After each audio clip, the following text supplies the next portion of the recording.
Hello friends, welcome to my channel again. आज session शुरू करने से पहले मैं आपसे एक सवाल करना चाहती हूँ और मेरा सवाल ये है कि would you like to listen to my lecture और would you like to make a rangoli? I am giving you a choice.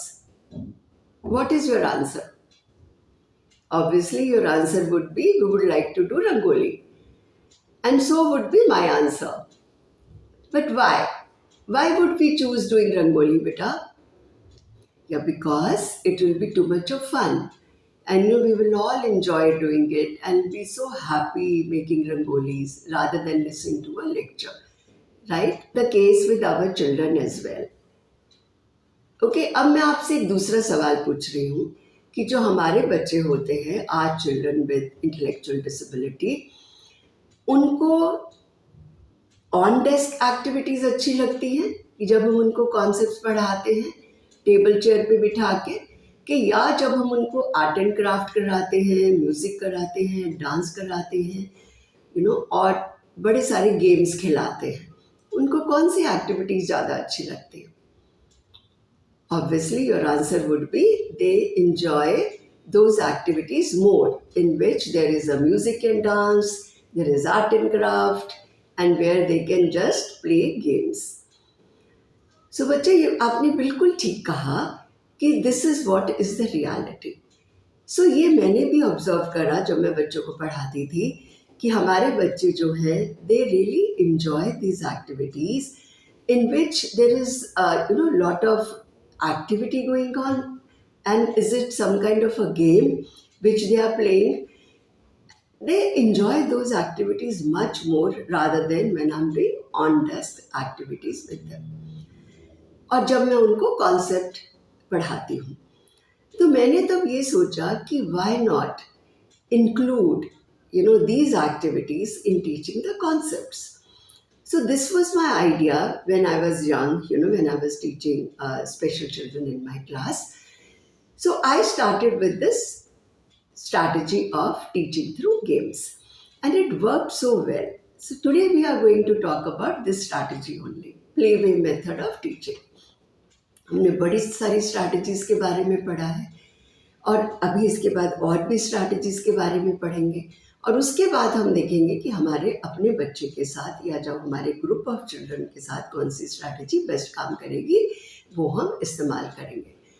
So friends, मैं ही ये नहीं कह रही या आप ही यही नहीं कह रहे कि playing is helpful in teaching learning concepts. In fact, there are many studies which are available. There are many studies which reveal, we have a data which say that concepts become much clearer, and concepts become much better in our children when they are taught through activities, play games, and other learning by doing methods. So this is somebody said in the study. And there's another study which I would like to quote, where they said that, I'm just quoting what the study said, schools need to recognize that children also work better, learn better, and grow better if the time spent in learning basic concepts in a traditional style is alternated by the time spent which is given to music, play, games, art, to teach the same concepts. So what does it mean? That if we teach the concepts through these methods, through playway method, the concept becomes clearer and they last long. Children remember it for a longer time. So why not use this strategy more often?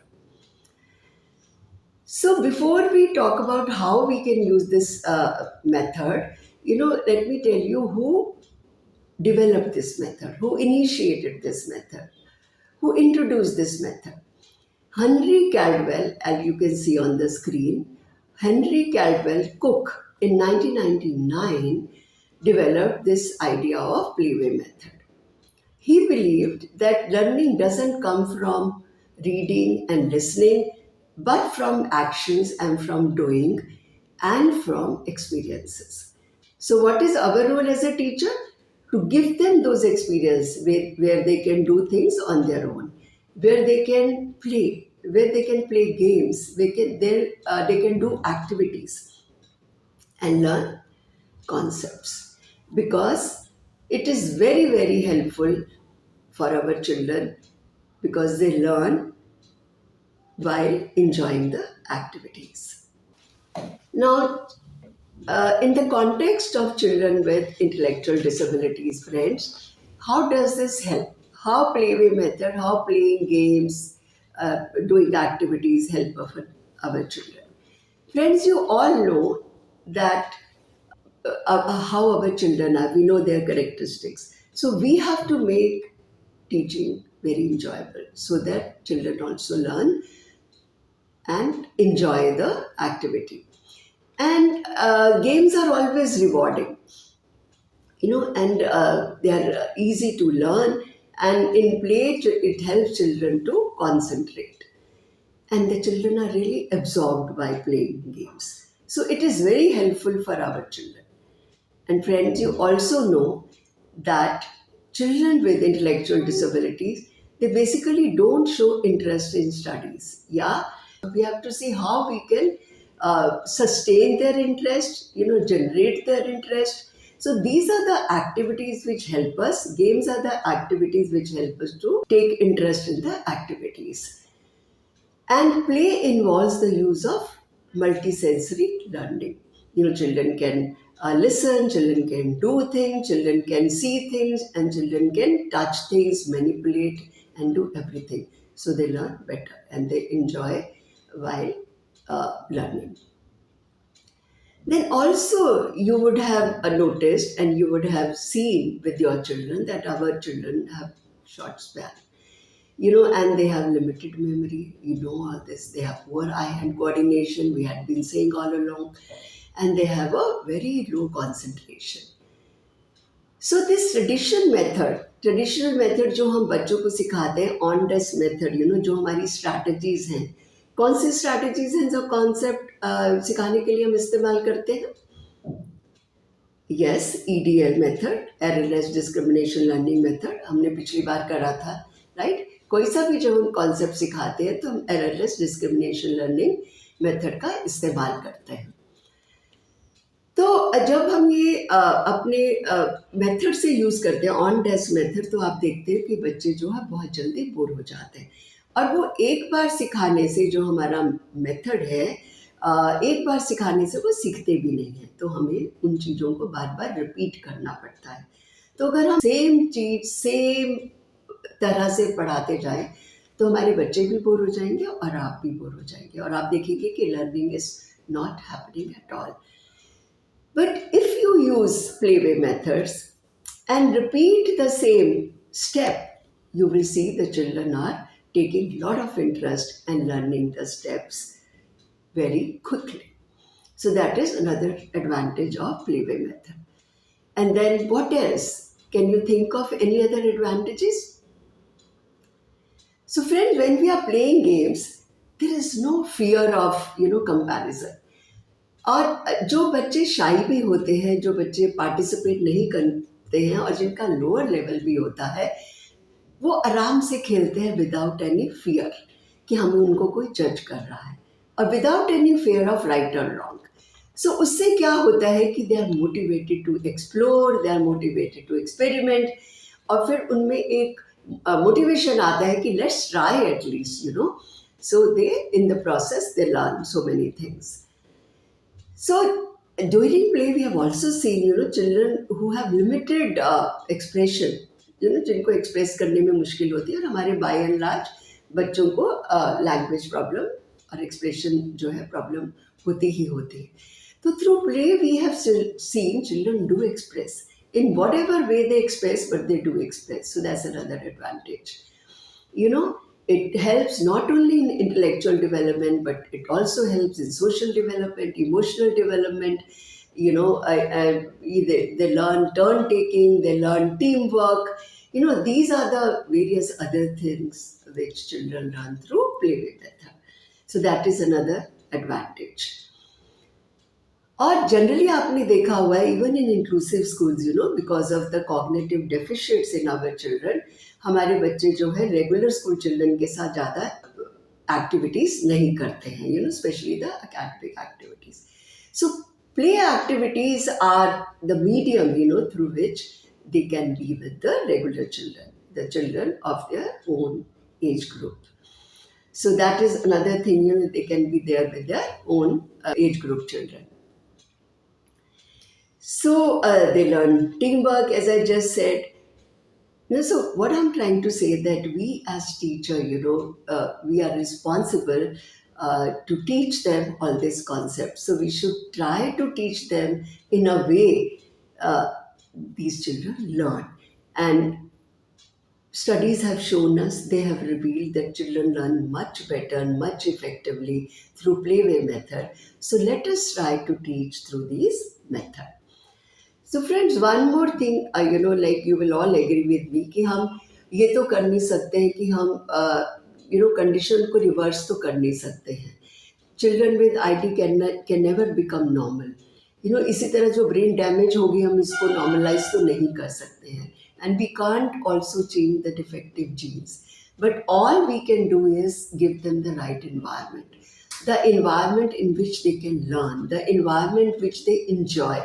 And the environment which they enjoy, they definitely learn, because you really learn things which you enjoy doing things. That we all know. It holds good for everyone. It holds good for you and me also. So why not do that with our children? I'd like to give some examples, like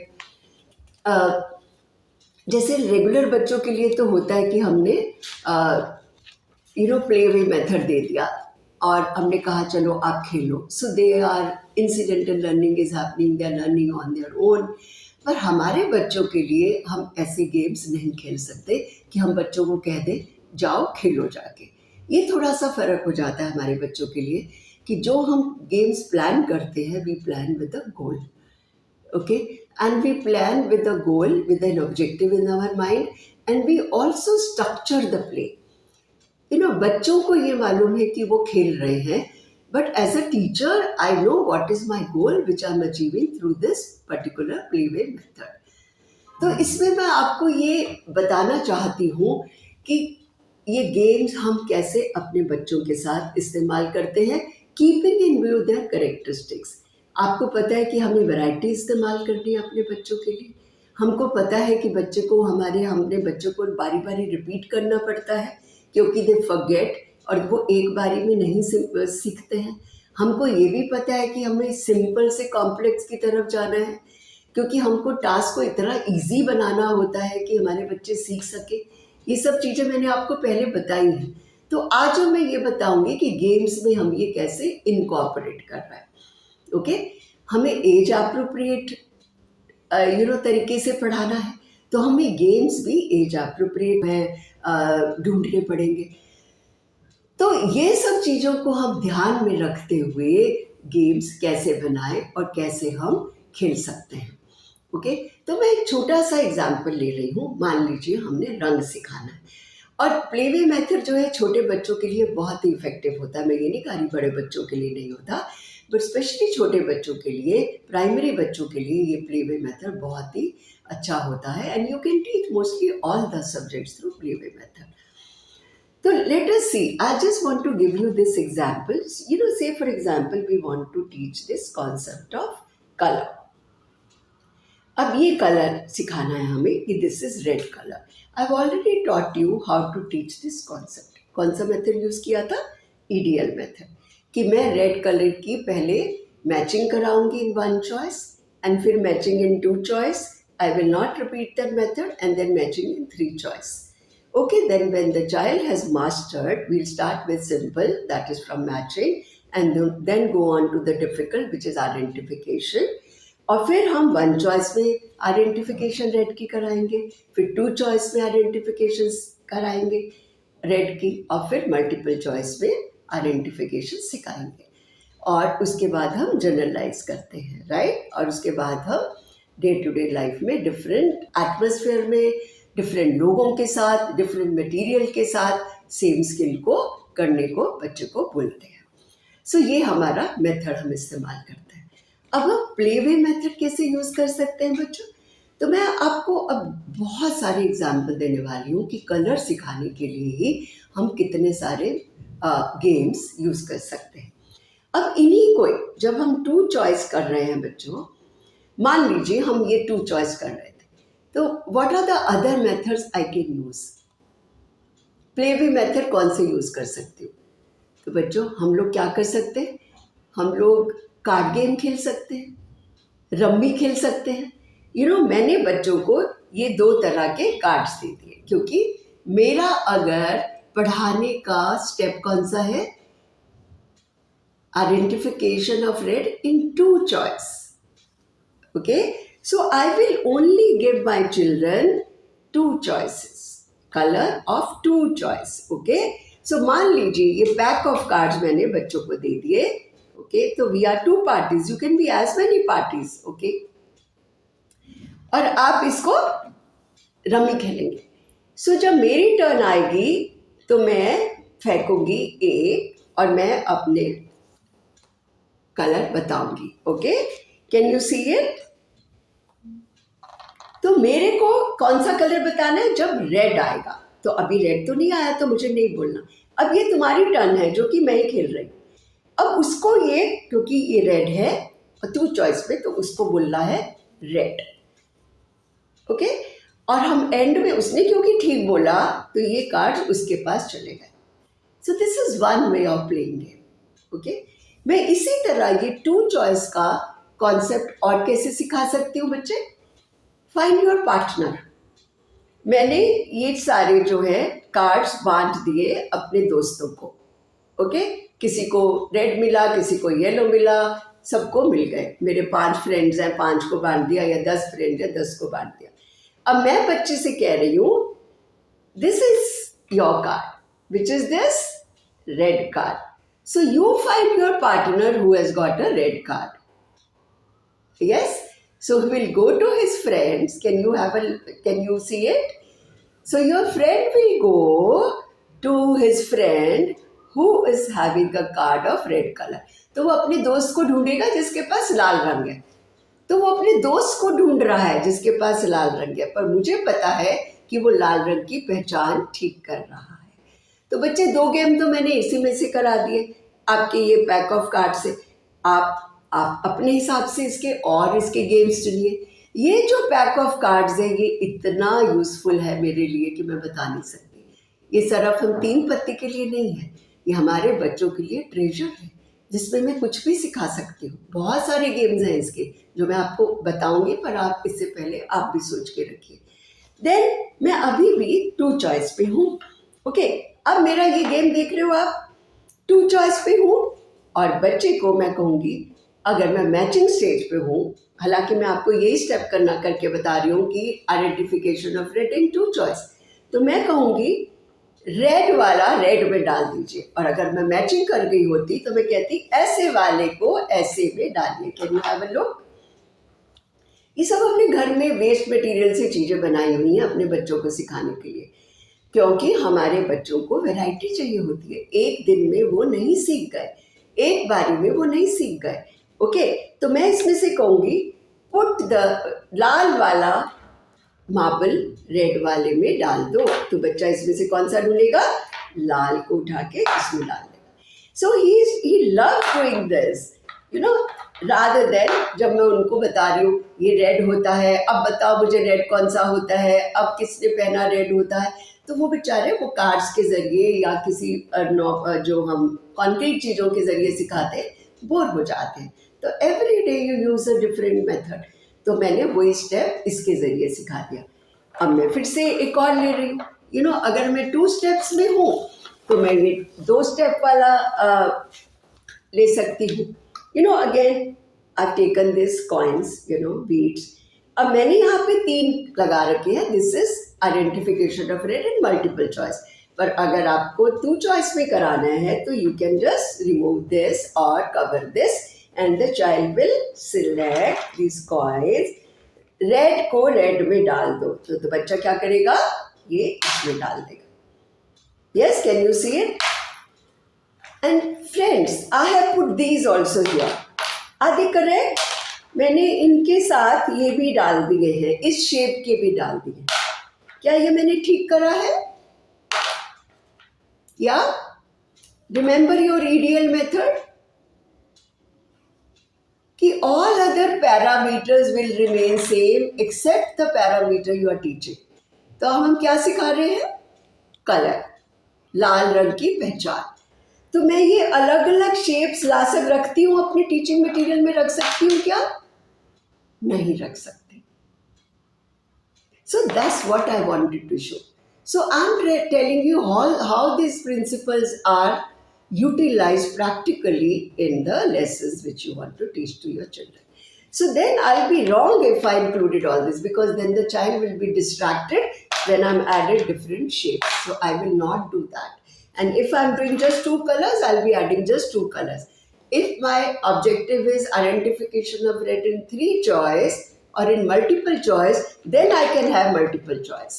इसमें एक और गलती है, आप मेरे को point out करके लिखिए कि इसमें एक और टीचर की क्या गलती है। When I'm teaching red colour की पहचान इन टू चॉइस, तो टीचर ने और क्या गलती इसमें करी है। तो मैं क्या करके दिखा रही हूँ बच्चों आपको?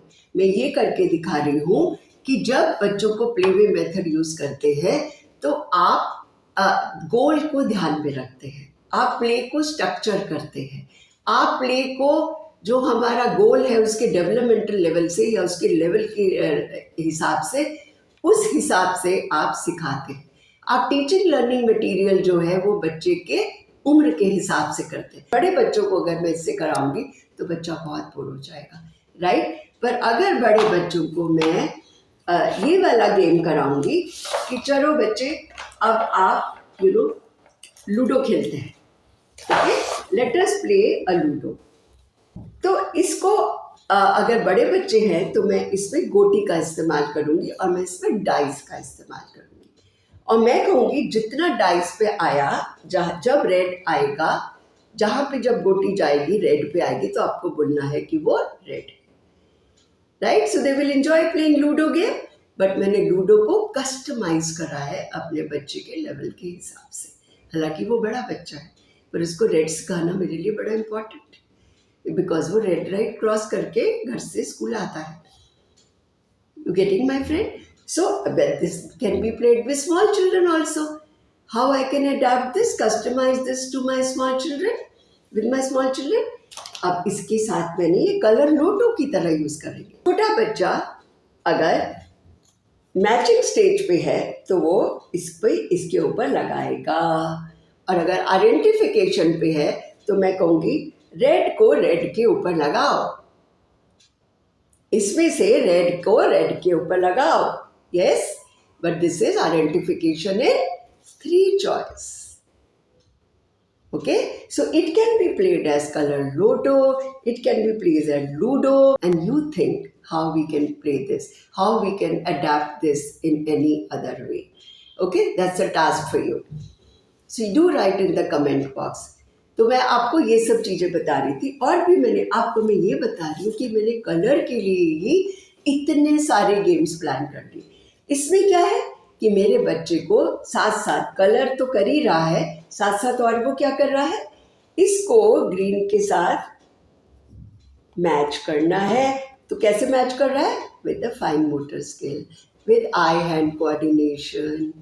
यस, तो इसमें मैंने एक और स्किल यूज कर ली और बच्चा की उसकी कॉन्सेंट्रेशन और बढ़ गई और बच्चे को बड़ा मजा आ रहा है ये करने में। तो मैं ये सारा खोल दूंगी और उसको सारा करना है। अब सारा तब करना है जब उसने सारे कलर्स सीख लिए, पर अभी तो मैंने सारे कलर्स नहीं सिखाए, राइट? तो मैं सारे कलर्स उसको नहीं दे सकती। तो अगर बच्चा टू चॉइस स्टेज पे है तो I will put two colours. If the child is in multiple choice I will put many colours. So that is up to the teacher, उसको गेम कैसे, बोर्ड गेम को कैसे बनाना है। And that is why I say it can't be a free game. We need to plan, we need to structure it, and we need to know in our mind what is my child learning through this game. Okay, and it will be customized as per my child. That's the point I want to make. Okay, so I find this method very very interesting and very very effective. मैंने देखा कि बच्चों का concentration level बहुत ही अच्छा हो जाता है और बच्चे ये एक्टिविटी बल्कि रोकना ही नहीं चाहते. You know, they want to just go on and on and on.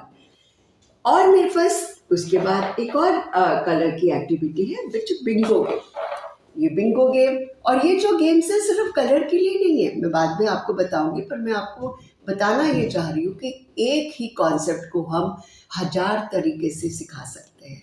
You only need to have creativity, you only need to think, you only need to think out of the box, और थोड़ा सा सोचना पड़ता है कि कैसे कर सकती हूँ. Bingo card, tambola, yes.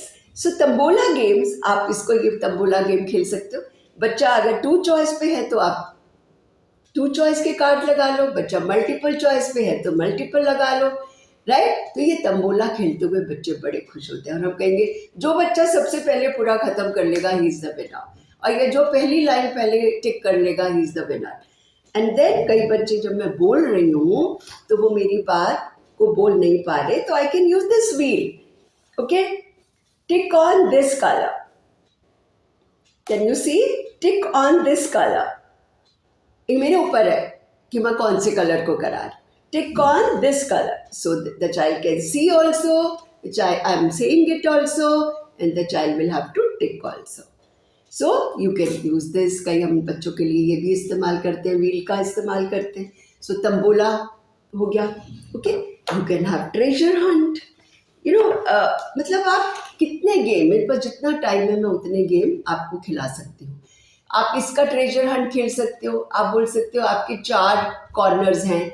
One is red हट, अनदर इज ग्रीन हट, थर्ड इज येलो हट, and fourth is pink hut, whichever you want to. It's a multiple choice. So I will say all those who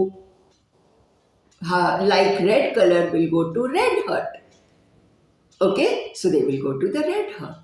Or I will just put these cards away all over the room and then I say, go look for red cards. In 1 minute, let us see how many cards do you hunt. ठीक है, तो आप बोलेंगे 1 minute में सारे red card ढूंढ के लेकर आओ, तो जो सबसे ज्यादा लेके आएगा वो विनर होएगा. तो आपने कम ज्यादा का कॉन्सेप्ट भी कर लिया, आपका दिमाग में था, मैंने ये भी सिखा दिया, और आपने रेड की आइडेंटिफिकेशन भी सिखा दी.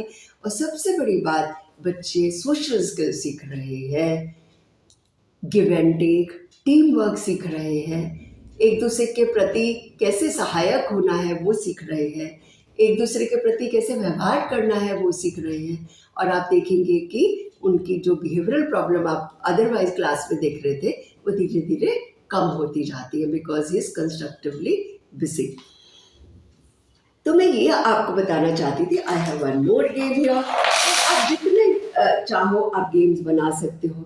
इसमें थोड़ा अपने बोर्ड पर लेकर आओ. किनेस्थेटिक लर्नर्स, आओ बच्चों, इसमें बहुत सारे आपके यहाँ पे पड़े हुए हैं.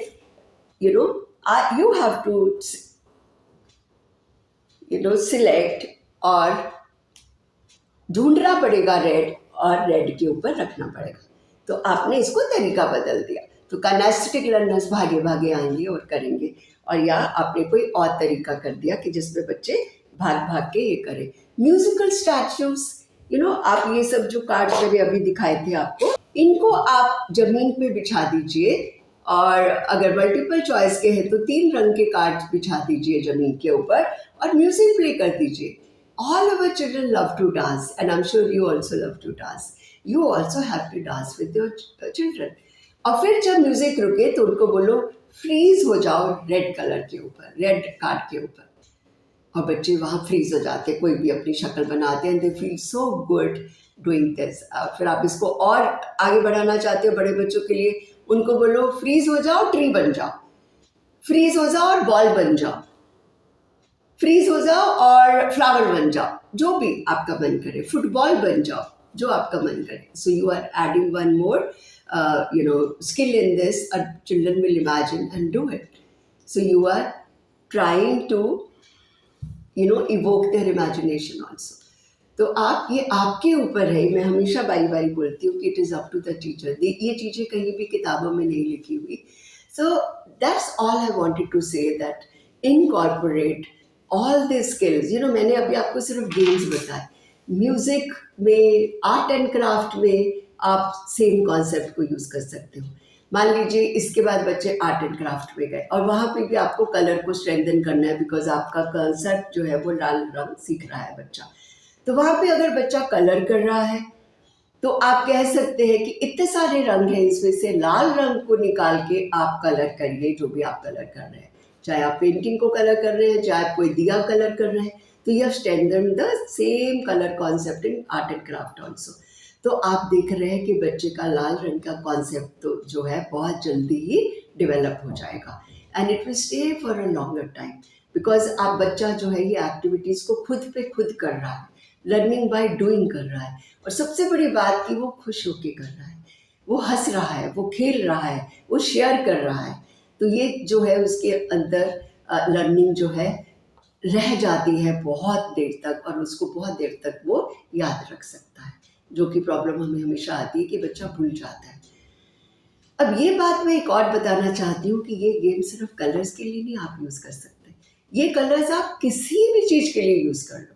आप तब बोला नंबर्स के लिए यूज़ कर लो, आप तब बोला अल्फ़ाबेट्स के लिए यूज़ कर लो, आप वेजिटेबल्स के नेम के लिए यूज़ कर लो, आप एनिमल्स के लिए कर लो, आप मीन्स ऑफ ट्रांसपोर्ट के लिए कर लो, आप एडिशन के लिए कर लो, आप सब्ट्रैक्शन के लिए कर लो, you name it and you can use it. And if you have any problems, I am there. So, friends, I really love this method of teaching, and I'm sure you would also love to use this in teaching your students. और इसके लिए मैं आपको किताबें बताऊंगी जो मैं follow करती हूँ अपने डे टू डे कामों में। एक बुक है जो आप स्क्रीन में देख रहे हैं, मैंने लगा दिया है, teaching student with learning and behavioural problem. Kauffman की किताब है, वालेस एंड कॉफमैन। इसमें सारी एक्टिविटीज दी गई हैं जो हम वेरियस कॉन्सेप्ट्स को सिखाने के लिए यूज कर सकते हैं, for reading, for writing, for maths, right from the beginning till the adulthood. इसी तरह एक और किताब है, resources for teaching children with diverse abilities. ये डीनर की किताब है, पेनी लो डीनर की किताब है, as you can see on the screen, and you can always get hold of this books. इसमें बहुत सारी एक्टिविटीज दी गई हैं जो आप खुद घर पे बना सकते हो with a very low cost material, और आप अपने बच्चों को safety skills, health skills, reading skills, life skills, सारे तरह की स्किल्स आप इसमें देख सकेंगे और आप अपने बच्चों को सिखा सकते हैं। और इसके अलावा मैं आपको एक और बुक बताना चाहती हूँ जो कि आप स्क्रीन पे देख रहे हो। मैंने भी एक किताब लिखी थी जिसका नाम है प्ले फन एंड लर्न।